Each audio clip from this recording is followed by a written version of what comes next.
The Evil Clergyman by H.P. Lovecraft. Yes, he lived here, but I don't advise your doing anything. Your curiosity makes you irresponsible. We never come here at night, and it's only because of his will that we kept it this way. You know what he did. The abominable society took charge at last, and we don't know where he is buried. There was no way the law or anything else could reach the society. I hope you won't stay till after dark, and I beg of you to let that thing on the table, the thing that looks like a matchbox, alone. We don't know what it is, but we suspect it has something to do with what he did. We even avoid looking at it very steadily. After a time, the man left me alone in the attic room. It was very dingy and dusty, and only primitively furnished, but it had a neatness which showed it was not a slum denizens' quarters. There were shelves full of theological and classical books, and another bookcase containing treatises on magic, Paracelsus, Albertus Magnus, Trithemius, Hermes Trismegistus, Borellus, and others, in a strange alphabet whose titles I could not decipher. The furniture was very plain. There was a door, but it led only into a closet. The only egress was the aperture in the floor up to which the crude, steep staircase led.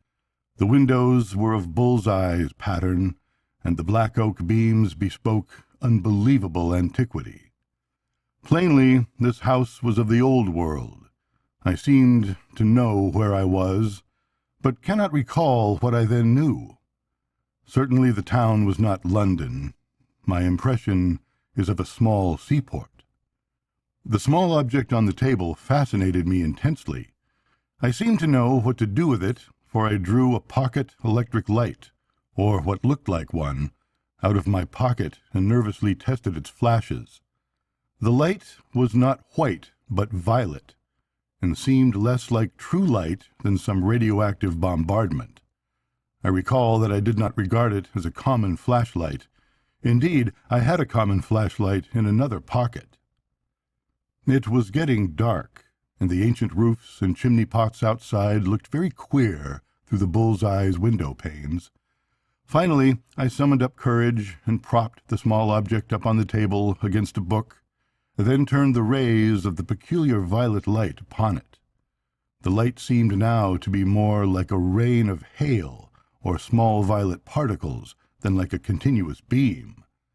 As the particles struck the glassy surface at the center of the strange device, they seemed to produce a crackling noise like the sputtering of a vacuum tube, through which sparks are passed. The dark, glassy surface displayed a pinkish glow, and a vague white shape seemed to be taking form at its center. Then I noticed that I was not alone in the room, and put the ray projector back in my pocket. But the newcomer did not speak, nor did I hear any sound whatever during all the immediately following moments. Everything was shadowy pantomime, as if seen at a vast distance through some intervening haze, although, on the other hand, the newcomer and all subsequent comers loomed large and close, as if both near and distant, according to some abnormal geometry. The newcomer was a thin, dark man of medium height, attired in the clerical garb of the Anglican Church. He was apparently about 30 years old, with a sallow, olive complexion and fairly good features, but an abnormally high forehead. His black hair was well cut and neatly brushed, and he was clean-shaven, though blue-chinned with a heavy growth of beard. He wore rimless spectacles with steel bows. His build and lower facial features were like other clergymen I had seen, but he had a vastly higher forehead, and was darker and more intelligent-looking, also more subtly and concealedly evil-looking. At the present moment, having just lighted a faint oil lamp, he looked nervous, and before I knew it, he was casting all his magical books into a fireplace on the window side of the room, where the wall slanted sharply, which I had not noticed before. The flames devoured the volumes greedily, leaping up in strange colors, and emitting indescribably hideous odors as the strangely hieroglyphed leaves and wormy bindings succumbed to the devastating element. All at once I saw there were others in the room. Grave-looking men in clerical costume, one of whom wore the bands and knee-breeches of a bishop. Though I could hear nothing, I could see that they were bringing a decision of vast import to the first comer. They seemed to hate and fear him at the same time, and he seemed to return these sentiments. His face set itself into a grim expression, but I could see his right hand shaking as he tried to grip the back of a chair. The bishop pointed to the empty case and to the fireplace, where the flames had died down amidst a charred, non-committal mass, and seemed filled with a peculiar loathing. The first comer then gave a wry smile and reached out with his left hand toward the small object on the table. Everyone then seemed frightened. The procession of clerics began filing down the steep stairs through the trapdoor in the floor, turning and making menacing gestures as they left. The bishop was last to go. The first comer now went to a cupboard on the inner side of the room and extracted a coil of rope. Mounting a chair, he attached one end of the rope to a hook in the great exposed central beam of black oak and began making a noose with the other end. Realizing he was about to hang himself, I started forward to dissuade or save him. He saw me and ceased his preparations, looking at me with a kind of triumph which puzzled and disturbed me. He slowly stepped down from the chair and began gliding toward me with a positively wolfish grin on his dark, thin-lipped face. I felt somehow in deadly peril, and drew out the peculiar ray projector as a weapon of defense. Why I thought it could help me, I do not know. I turned it on, full in his face, and saw the sallow features glow first with violet and then with pinkish light. His expression of wolfish exultation began to be crowded aside by a look of profound fear, which did not, however, wholly displace the exultation. He stopped in his tracks, then, flailing his arms wildly in the air, began to stagger backwards. I saw he was edging toward the open stairwell in the floor, and tried to shout a warning, but he did not hear me. In another instant he had lurched backward through the opening and was lost to view. I found difficulty in moving toward the stairwell, but when I did get there, I found no crushed body on the floor below. Instead, there was a clatter of people coming up with lanterns, for the spell of phantasmal silence had broken, and I once more heard sounds and saw figures as normally tridimensional. Something had evidently drawn a crowd to the place. Had there been a noise I had not heard? Presently, the two people, simple villagers apparently, farthest in the lead saw me, and stood paralyzed. One of them shrieked loudly and reverberantly, "Ah, it be sure again?"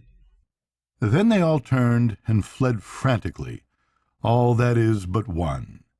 When the crowd was gone, I saw the grave, bearded man who had brought me to this place, standing alone with a lantern. He was gazing at me gaspingly and fascinatedly, but did not seem afraid. Then he began to ascend the stairs and joined me in the attic. He spoke. "So you didn't let it alone. I'm sorry. I know what has happened. It happened once before, but the man got frightened and shot himself. You ought not to have made him come back. You know what he wants, but you mustn't get frightened like the other man he got. Something very strange and terrible has happened to you, but it didn't get far enough to hurt your mind and personality. If you'll keep cool and accept the need for making certain radical readjustments in your life, you can keep right on enjoying the world and the fruits of your scholarship. But you can't live here, and I don't think you'll wish to go back to London. I'd advise America. You mustn't try anything more with that thing, and nothing can be put back now. It would only make matters worse to do or summon anything. You are not as badly off as you might be, but you must get out of here at once and stay away. You'd better thank heaven it didn't go further. I'm going to prepare you as bluntly as I can. There's been a certain change in your personal appearance. He always causes that. But in a new country, you can get used to it. There's a mirror up at the other end of the room, and I'm going to take you to it. You'll get a shock, though you will see nothing repulsive."